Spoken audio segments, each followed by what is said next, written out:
is your answer? Will you have peace or war? I will have war. The third Hobbit film is the last piece of the puzzle.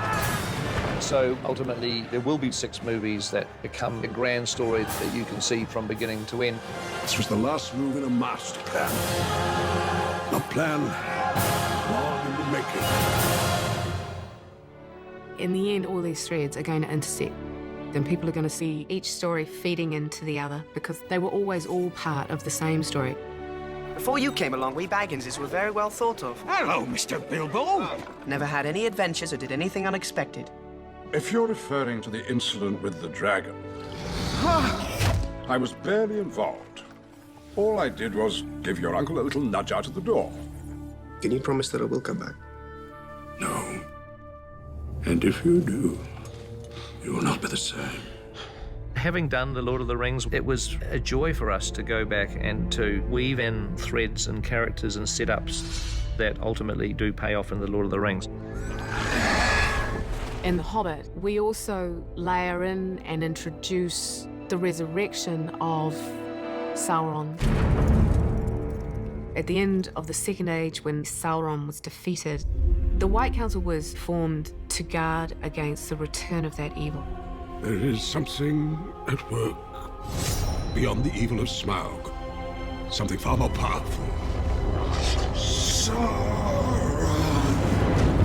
The Battle of the Five Armies is initiated by Sauron. His armies are going to make this attack. And so, ultimately, it is his first strike. Why show his hand now? Because we forced him. We forced him, and the company of Thorin Oakenshield set out to reclaim their homeland. Sauron seeks control of the mountain.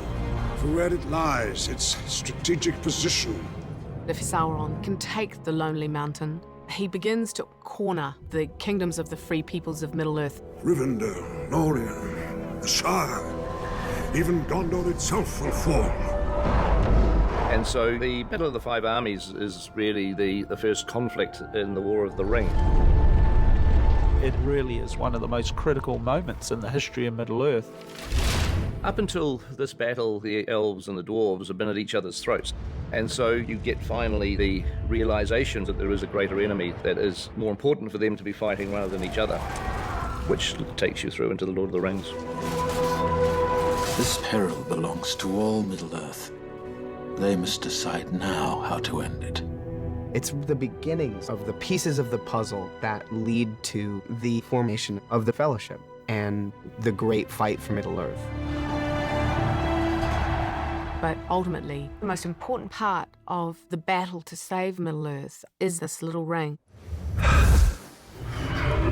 It has a beautiful fatefulness about it, that the most unlikely person should find the most powerful object in Middle-earth. One ring to rule them all. One ring to find them. One ring to bring them all. And in the darkness, find them.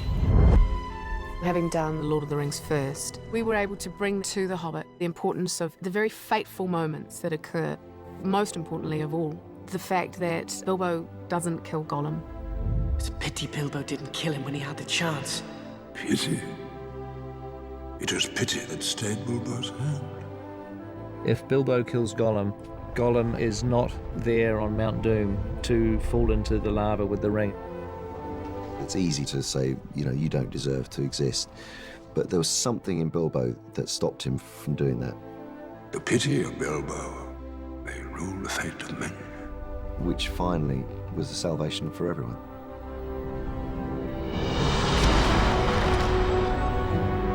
One day I'll remember. Remember everything that happened, the good, the bad. And how lucky I am that I made it home. Bilbo once told me his part in this tale would end, that each of us must come and go in the telling. There and Back Again, A Hobbit's Tale by Bilbo Baggins, and The Lord of the Rings by Frodo Baggins. You finished it. It's wonderful to see you, Gandalf! Bilbo, watch out for the dragon! Loyalty, honor, a willing heart. I can ask no more than that. Never thought I'd die fighting side by side with an elf. What about side by side with a friend? All you have to decide is what to do with the time that is given to you. Even the smallest person can change the course of the future.